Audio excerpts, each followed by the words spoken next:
Next question. Here in the back, blue shirt. What are some of the qualities that professionals in the industry look for first when they're hiring, and what is the typical application hiring process?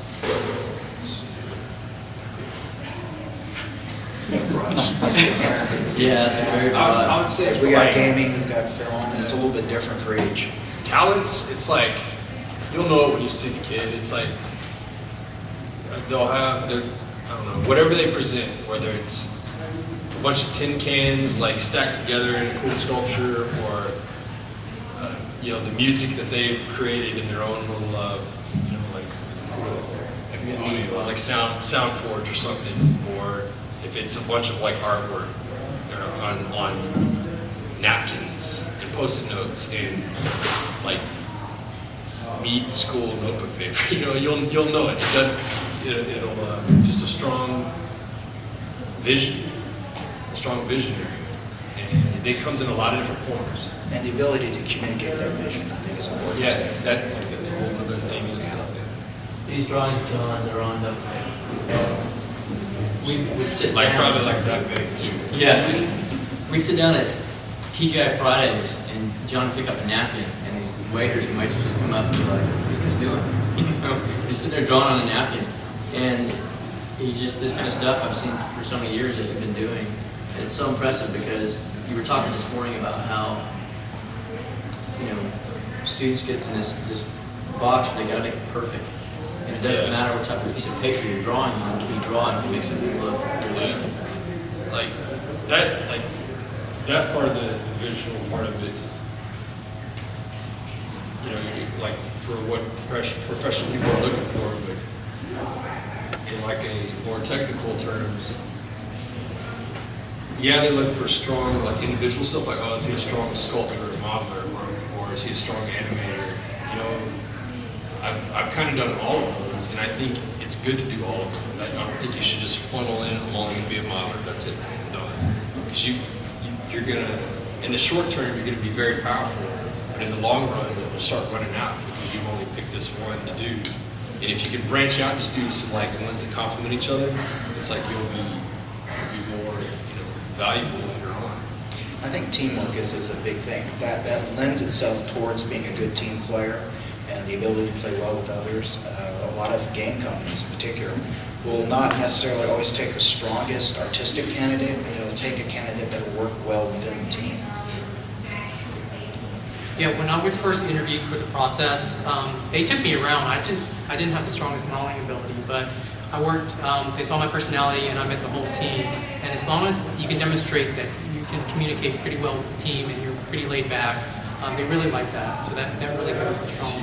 There's really no room for arrogance. I mean, there's just no time for it. You get a student every semester that comes in there and thinks they're going to show the entire class what they can do, but you just got to come out, look outside, and it just doesn't belong in a professional setting because it can get you into trouble. This is actually a very small industry. You may say the wrong thing to the wrong person, and there goes your job. But yeah, teamwork is a critical component. It's like what you were saying. It's like it goes hand in hand. It's like you got the kid that's in high school or college, and he's just a badass.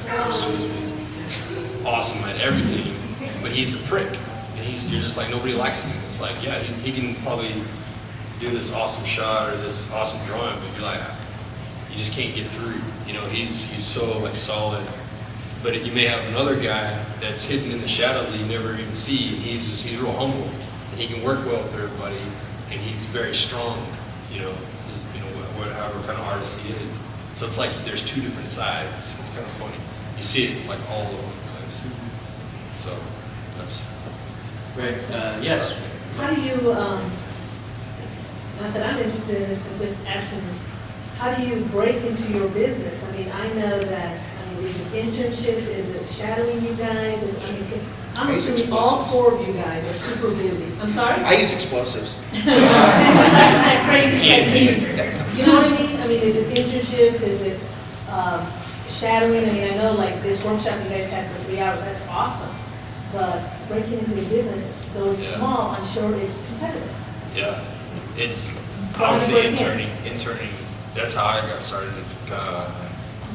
Janimation. the studio in Dallas. That's how I just interned there for almost like 8 months, 8 or 9 months. Didn't Greg tell you, Greg said, man, John called us so many times, you gotta bug them. You gotta keep bugging them. It's like, don't just like after the first call, you're like, okay, that's fine. They don't like me, but you gotta, like every month, hey, we got this. Because usually it's somebody at the front desk that, it's probably another intern, and they're like busy doing all this other stuff. It's like you're not really talking to the head guy every time.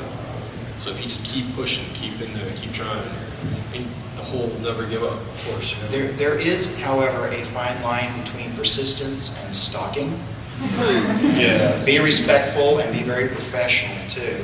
Presentation goes a very long way in this industry.